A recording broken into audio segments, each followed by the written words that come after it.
Assalamu alaikum, my student. Good evening. Trying today to discuss something with you related to A Rose for Emily, and you have to remember that this short story was written by American author William Faulkner. The story takes place in Faulkner's fictional city, Jefferson, Mississippi, in the fictional country of Yokna-Patawa country. So, second point here, a woman who lived by herself. So, here we can recognize something about general synopsis of the whole short story. Then she wouldn't pay her taxes, so they focus on something related to materialistic point of view, and ended up dead near a guy in her bedroom. Later we knew his name Baron, Homer Baron. So, well, in a way it is considered feminist criticism.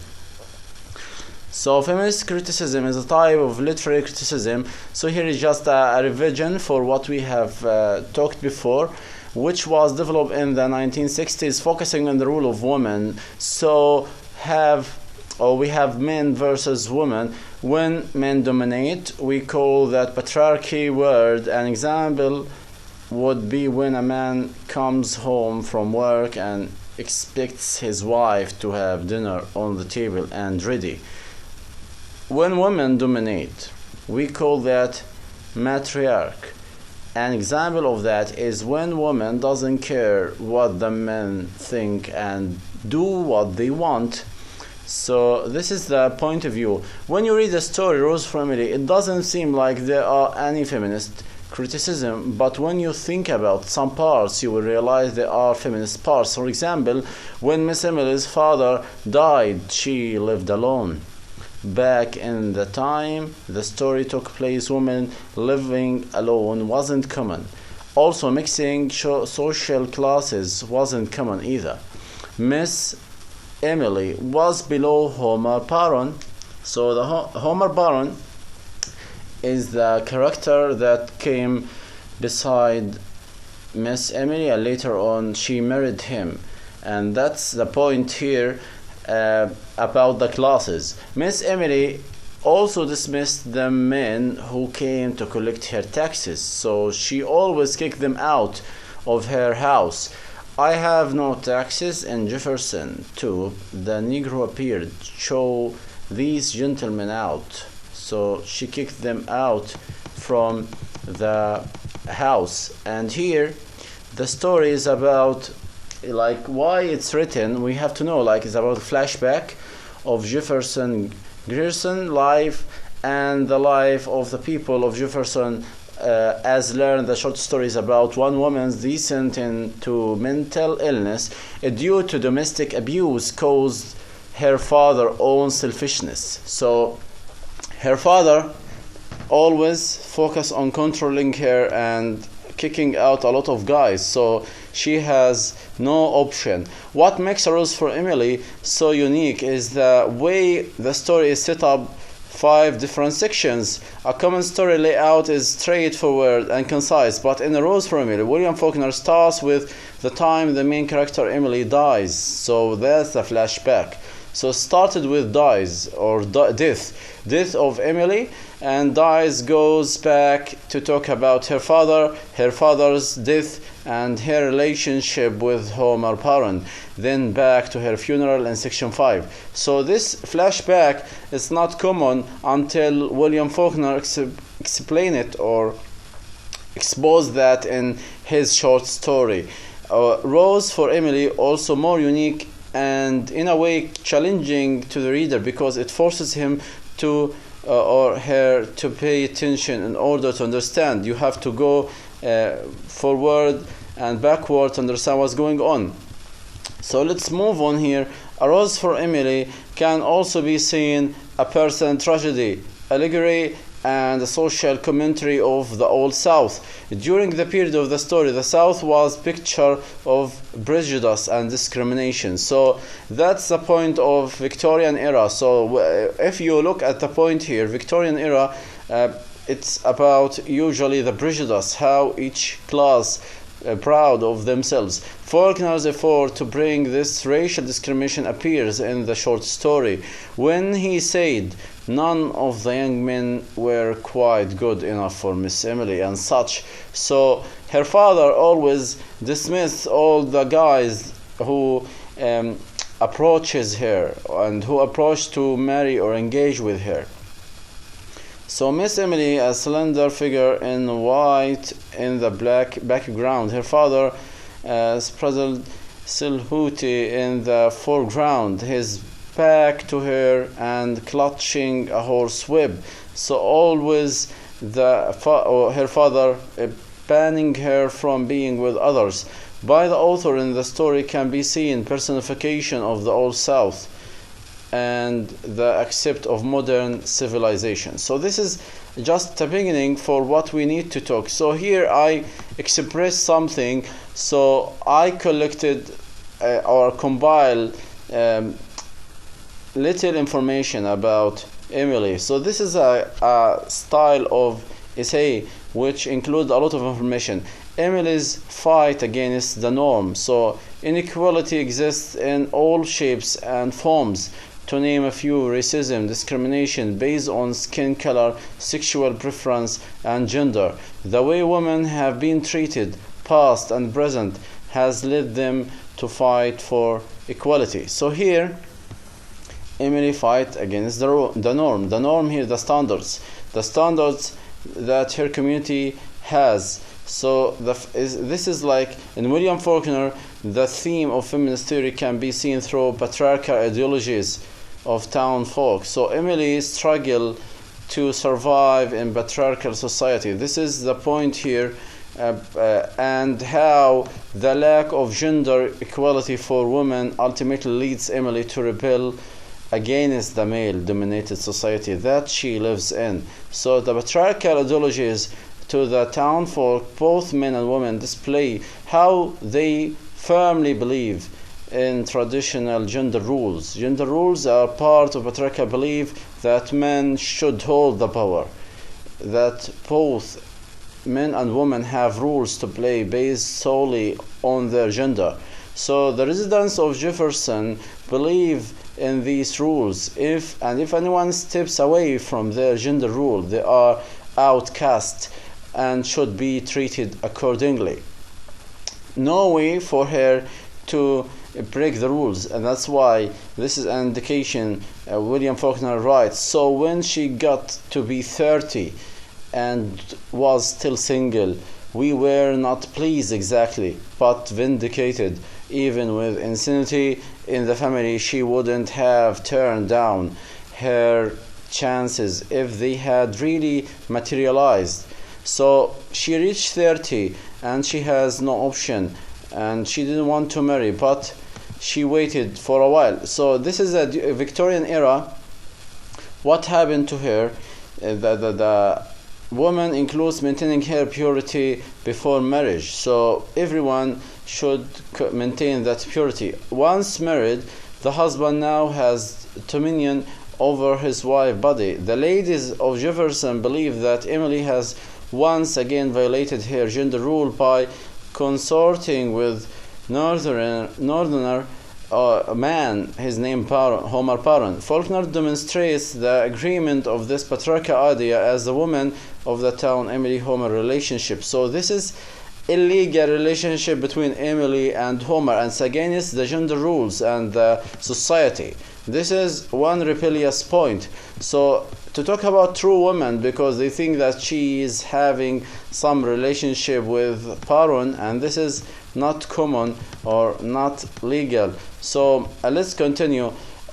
Here Emily struggled to survive, and how?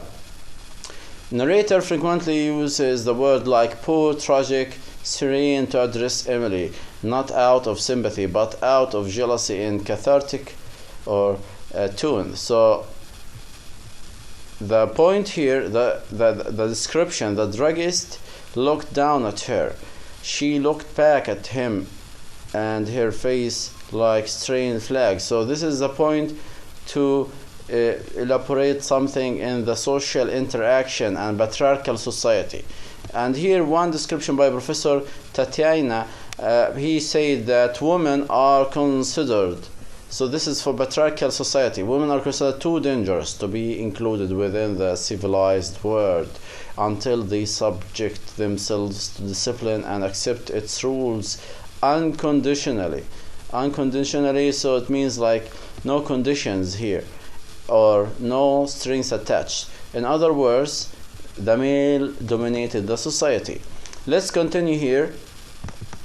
The point we need to talk about, she is never left alone. They are always critical about her when she behaves according to her class, and even when they think she doesn't, she carried her head high enough. Even when we believe that she was fallen, she isn't free to live life on her own terms. So this is a point, always gossip about her, and she has no option, but I think she's a rebellious by ignoring all that or all these effects on her.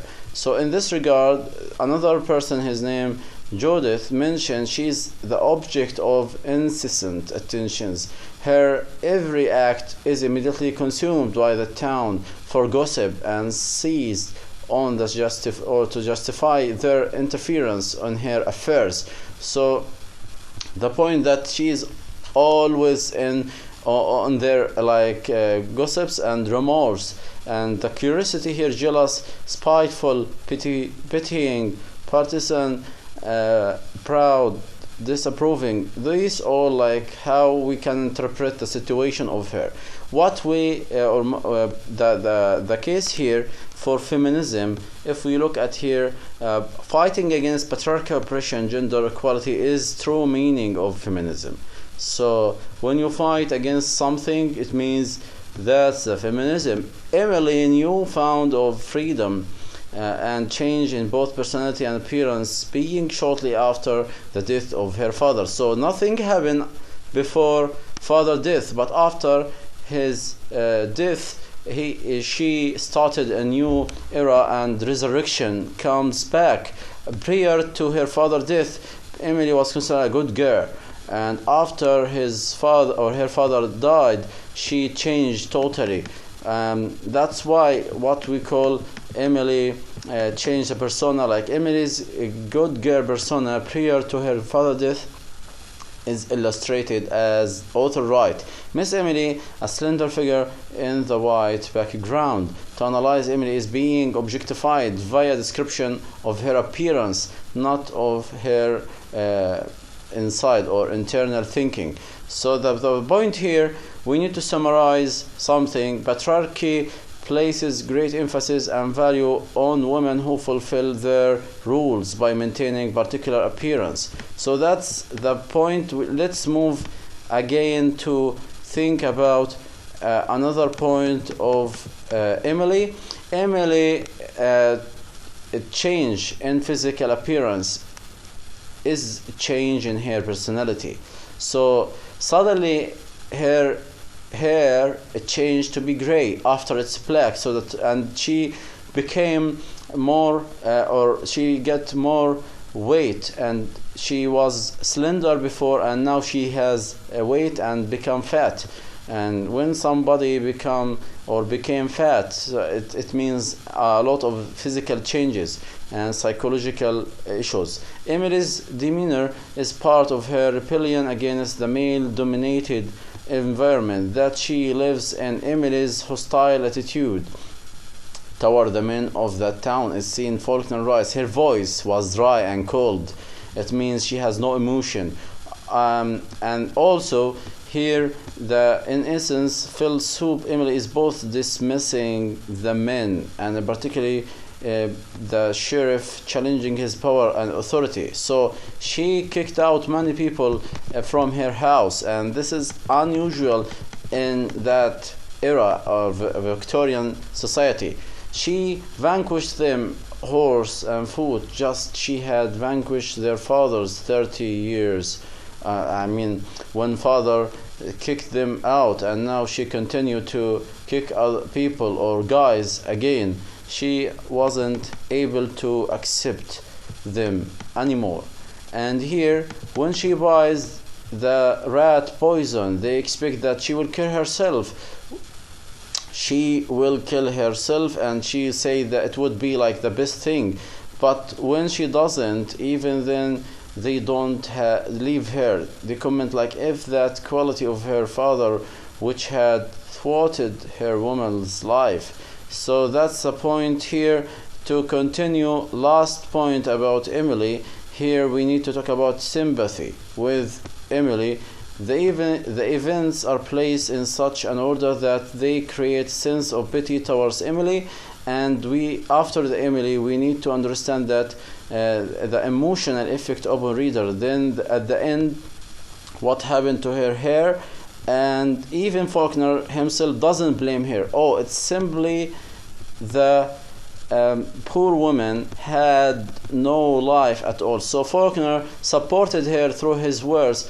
Her father had kept her more or less locked up, and then she had a lover who was about to quit her. She had to murder him. She further expresses, I pitied her, and this was salute, just as if you were to make a gesture salute to anyone. So this is the point of Faulkner opinion in his writing. Emily's story hasn't been told by a relative or a friend, by the very people who look at her with envy. The narrative voice of we and the plot shows how she had been under their inspection throughout her life as helpless being who couldn't stop them from peeking into her own life, and she finally kills a man, or how she does it. This is called juxtaposition.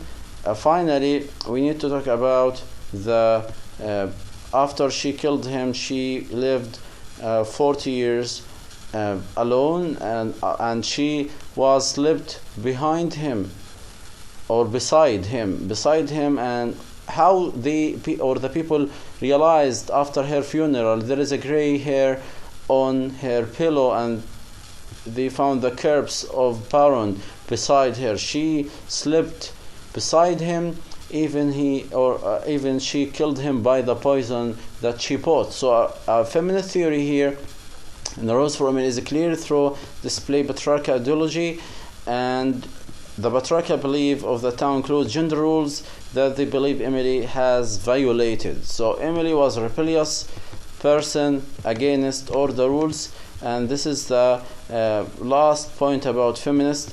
If we need to know at the end, Emily's fight against the norm, this is what gives her freedom. From the Victorian era to the present day, women continue to strive for equality by fighting oppression, only with the elimination of patriarchal ideologies with the real potential woman become evident. So we can sense and notice that she is a victim. So if we need to talk about Emily, she is a victim here because her father banned her from marrying anyone, and then after father death she didn't accept guys, and then suddenly she decided to be with Homer Paron, and he's from the lower class, and she is from the upper class, but she accepted him, and after he quit her left her, she killed him by the poison, and because she hated all guys or men and stood against them,